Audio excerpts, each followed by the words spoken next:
Hey, SCA teachers, this is your trusty tech guy coming up with a way to make this whole school at home, more permanent school at home thing a little more doable for us and our students and our families. One of those things that we're going to be using is Zoom, and that's what we're going to look at in this particular video.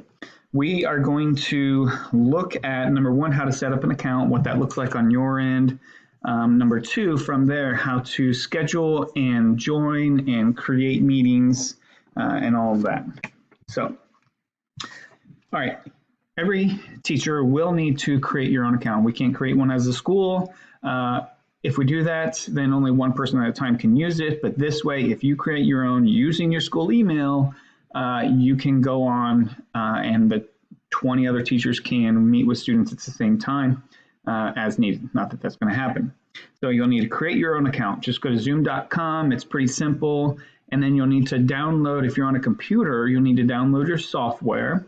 If you're on a tablet or a phone, which you can use, but it's a little less, I don't know, on a phone, if you're writing or sharing stuff, it's going to be more tricky, but you can do it.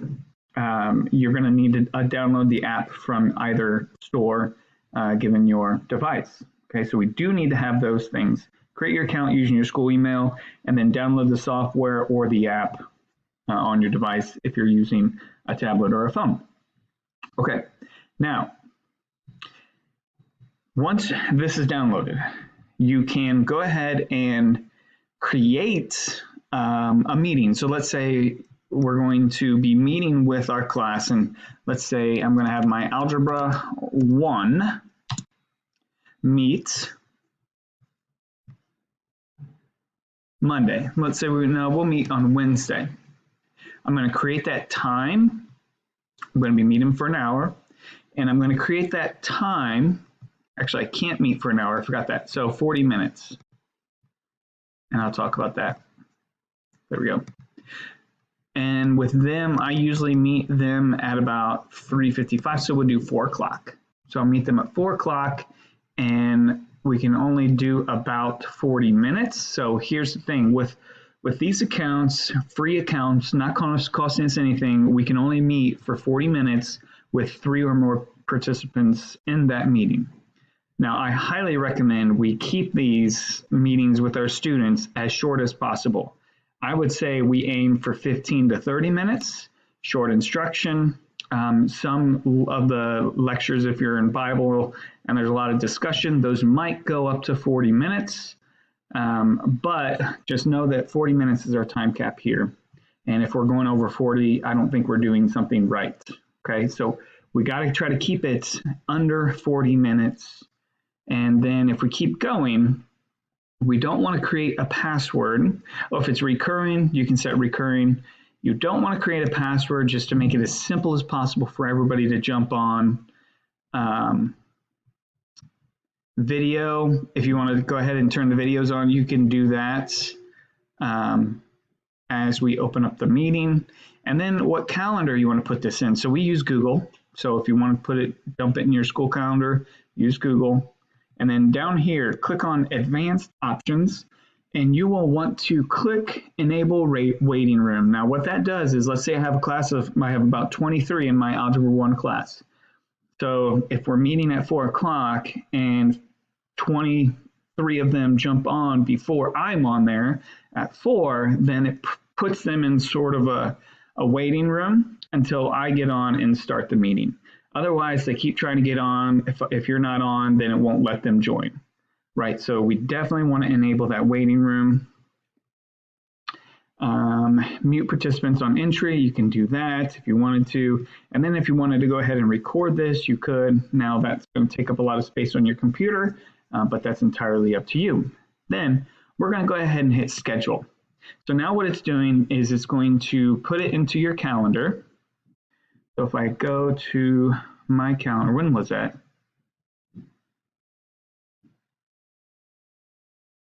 Anyway, so let's say it's in my calendar.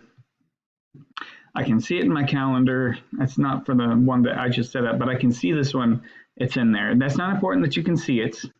What's important is when you come back to, I have way too many accounts, when you come back to your Zoom main screen, so this is kind of the home page for the Zoom app on your computer or whatever, you'll come here and you can actually see your meetings. If you go up to here, you can see what meetings you have, right? So I practiced some of these earlier. Me and Amelia are going to work on fractions.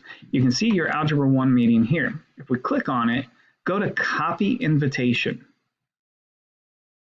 Once that invitation is copied, you're going to come back here. You're going to go to your email. And you are actually going to create an email. Or actually, you could go to RenWeb too. Go to RenWeb. Oh, my picture's in the way. You're beautiful, but I'm moving you. So then we paste it in there. And if you look here, the time to March 25th, was it March 25th at 4 o'clock? That was actually the one that I copied, the right one then. Right, that's when I'm going to be meeting with that particular class. When the parents receive this, they'll receive exactly this, and there'll be a link right here for them to join. Now, they're not going to want to join until March 25th, right around 4 o'clock. Otherwise, they'll just be put in that waiting room for the next 6 days, right? And so at least they have it. And you can also, if you're using RenWeb, you can also copy paste this into RenWeb email. Same thing. All right, so now they have it. I would also highly recommend the day of or an hour before copying this invitation, sending it again, just so that they have it today, so they don't have to go back into their emails and try to find it, right? Less excuses, the better. So coming back, we know how to share them. We know how to set up that schedule and share the invites. There's no way to put it into their calendars on our end. We send them the email, they have the link, everything that they need. Now, once they join, I'm going to show you some different things that you could do.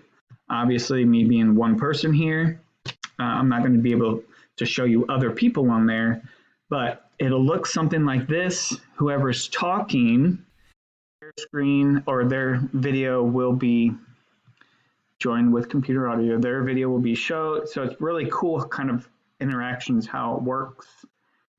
And once people jump in, the party will start. Once people start joining, they'll just get on there. And then you can have different options here. You can share your entire screen. You can do a whiteboard. I'll show you what that looks like in a little bit. Or these are all my different tabs that I have open. You can share any one of those, right? Anything from my Firefox, Internet Explorer, or my Chrome.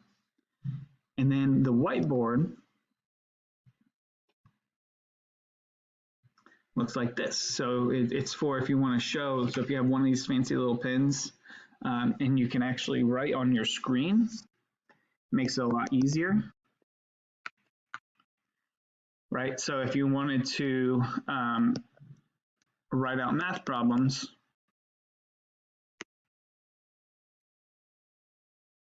you can do that.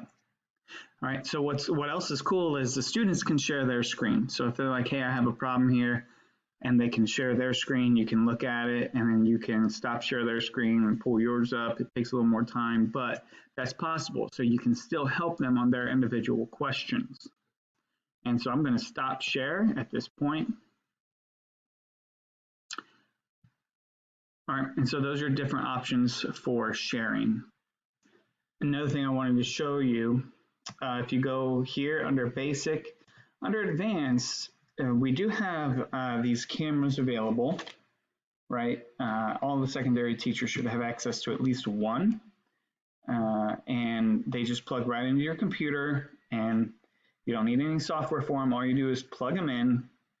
And then also, if you go to advanced, share content from second camera, it'll pop up and it'll show this camera.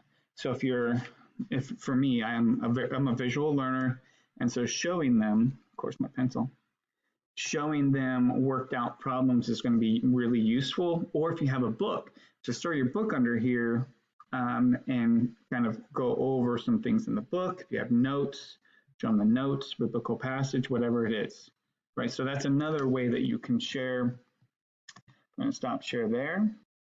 And then if you use Dropbox, or we all have Google Drive, if you use Google Drive extensively, you can also share files here. You can open them up and kind of show them, but we're all going to try to, going to at least use the whiteboard and screen share. If you have a camera, definitely use that one. All right, and then once the meeting's done, just click on the X, end meeting for all. You don't want to just leave the meeting and let the kids kind of have their own, but sorry, end meeting for all, and then you go back here. Okay, just to summarize, create an account using your school email. Download the app, software on your phone, tablet, computer. Okay? Before you come in next week on Monday, make sure that these things are done. Assuming you watch this before Monday, not really sure. 3, schedule your meetings. Makes it a lot easier. And then once it's scheduled, you have to copy and share that. So you come over to meetings, copy that invitation, and then email it to either a week before, a day before. I would highly recommend doing it at least twice. And one of those times you send it being the day of that scheduled meetings. All right. If you have any questions, you know how to contact me via email, phone, whatever's easiest for you. But I hope this video is helpful. Really appreciate you guys being flexible during this time. And just our families are thankful for what we're willing to do for our kiddos. And I know some of us have our own kiddos at home. I got my own kiddos at home, working with them. It can be kind of stressful doing this at the same time. So thank you for your flexibility, and I love you all. Stay safe.